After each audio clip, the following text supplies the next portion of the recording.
But let me come back to you and then pick your thoughts on something. Okay. So now you're back home. Any positive things you've seen about Ghana? Any negative things about Ghana? You're not painting anybody black, but the positives and the negatives, so that the positives would work and build on it. Yeah, will build, and then the negatives will pay particular attention to that. Give us a few. So as a country, I would sit up. Positively, I see that people are now becoming more conscious. More conscious. On some of the work ethics. Work ethics, okay. They know if I go to the mall, Accra Mall, or to any of these supermarkets, everybody is busy doing something. Okay. It's not like those days when only the government was employing a lot of people. And at the ministries, by 1 o'clock, many of them could leave and wouldn't even come back. Yeah. The environment was so relaxed and productivity was definitely very low. Very low. When I came back, I've seen a change. You've seen a change. I see students in buses and in uniform, kind of structured. Okay. That is very positive things I'm seeing. Okay. At the time you were leaving, they were starting. They were not here, that's right.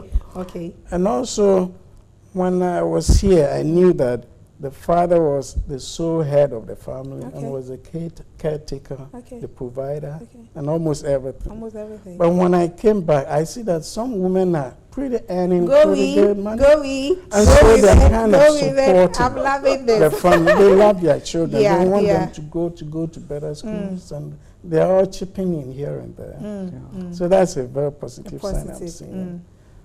I also see that people are not that idle as it was when I was here. Okay. Everybody tries to be engaged in something. At least they are working. I see the women carrying heavy loads and all that. But I don't have that in the West. There's nothing like Kaya over there. Nothing like that.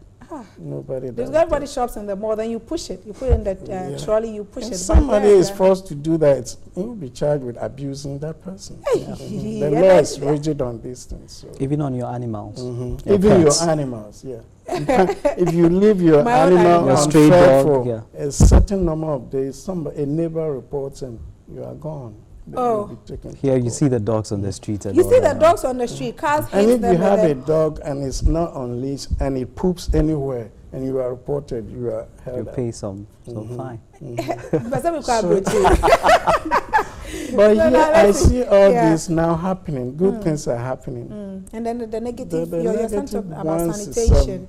Sanitation was one thing. And the concept, the work ethics, it's not up to there yet. It's not up to that yet. When I came in, I brought some electronics from US to use here. One of these technicians said, I can assemble it for you. I said, are you sure? He said, yeah. Okay. They came in, they've tried to fidget with it. In the long run, they broke it. So I had to go. I went back about 2 months ago and I bought the same part. It's with me, but I have to get it fixed. I'm scared now. I'm not scared, and it's still there. I don't want to tamper with. So the work ethics, people don't know the job they are doing, but they probably want the money from it. So they will feign as if they can do it. As if they can do it. And also time. Time is an issue.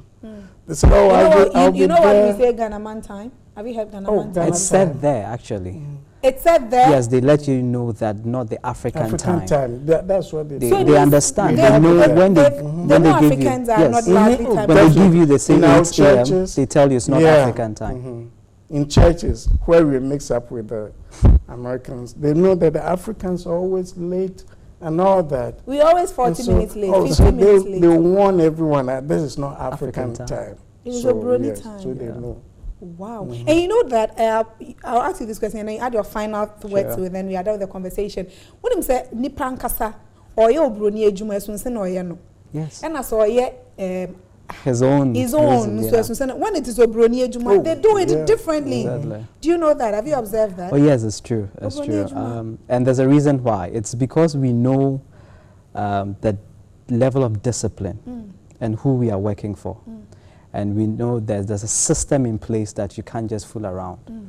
This whole culture of apathy where people, he's my uncle, and he's my uncle, but then when I said that we are coming here at this time, you came earlier I had to be there. because it doesn't matter. Yes, we had to, because I know where it's coming from, and naturally, I'm also very time conscious, and that has also helped me in many ways. But when it comes to this issue of our attitude towards working for people who are from our own setting, it's different. It's different. When I go to these Lebanese owned companies in this country, the food, most around the Spintex area, the way the people work, they don't have time to sit and chat. They are not on their phones and all that. But you go to the government institutions and someone is counting your money and watching some African movie and all that. There's no system in place to check that, and that's unfortunate. Your final words?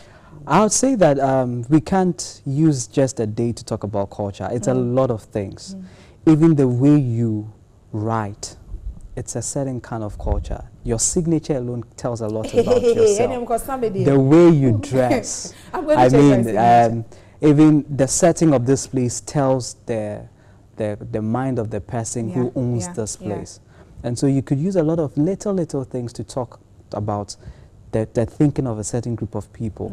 And so when it comes to culture, I think we must study it again. The institutions that are influencing such cultures in our country should be empowered. And that's the only way we can have a great nation build internal development. Eric, your final words before I let you go. Okay.